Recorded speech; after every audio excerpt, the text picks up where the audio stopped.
Hello, এই ক্লিপটা কালকে সারা দিন বৃষ্টি হয়েছে। যাই হোক, এই বৃষ্টির মধ্যে এক কাকু এসে আমাদের এই বাগানটা পুরো পরিষ্কার করে দিয়েছে, তাই সেটাই তোমাদেরকে একটু দেখিয়ে নিলাম।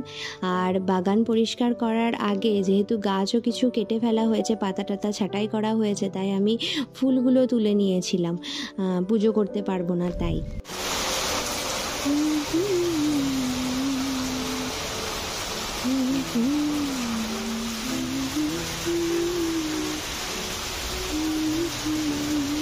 আচ্ছা, গুনগুন করে কি গানের সুরটা গাইলাম তোমরা কি বলতে পারবে?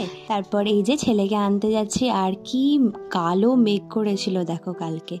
আর আজকে সকালে এই যে ও তখন বেরোচ্ছে স্কুলের উদ্দেশ্যে, আর আমি তোমাদেরকে দেখাচ্ছি, ওই দেখো এই যে আঙুল দিয়ে দেখালাম যে জায়গাটা, ওই মাঠ অবধি পুরো জল দাঁড়িয়ে গেছে। আর আজকে বেশ ভালো রোদ উঠেছে। অনেকদিন পর গাছে একটা বেলফুল ফুটেছিল, তাই জন্য ওই বেলফুলটাকে আর তুললাম না।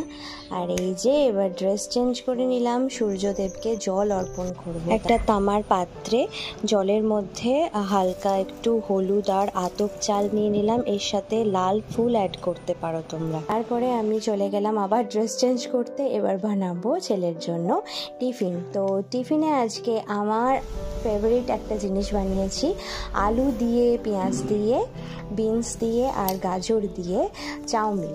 তো এই চাউমিনটা ওকেও বানিয়ে দিয়েছিলাম, জাস্ট কিছুই লাগে না, নুন আর একটু মশলা।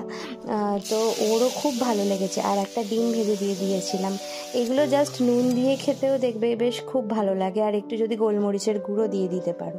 তো এই যে আমি যেভাবে বানাচ্ছি তোমাদেরকে দেখিয়ে দিলাম, তোমরাও বাড়িতে বানিয়ে দেখতে পারো, খুব ভালো লাগে খেতে। আর আমার ছেলেরও এই চাউমিনটা খুব পছন্দ হয়েছে। এই যে ঘুম থেকে উঠেই মায়ের কাছে একটু আদর খেয়ে নিল, তারপরে এবার রেডি হয়ে উনি যাবেন স্কুলে।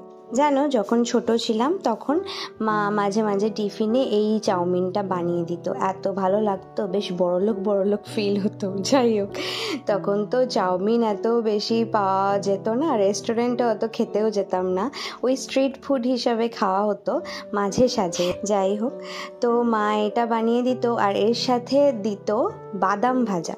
তো বাদামটা আমার একদম ভালো লাগতো না। আর যাই হোক, আর রবিবারের ব্রেকফাস্টে মাঝে মাঝে থাকতো এই চাউমিন।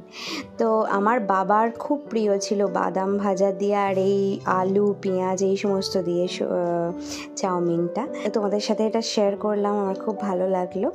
আর এই যে তারপরে যাচ্ছি ছেলেকে স্কুল দিতে। আর আজকে বেশ ভালো রোদ উঠেছে, তাই সিঁড়ির মধ্যে অনেকগুলো ভেজা জামা কাপড় ছিল, সেগুলো সব গিয়ে ছাদে মিলে দিলাম। আর ওই দেখো পুরো একদম বন্যায় ভেসে গেছে।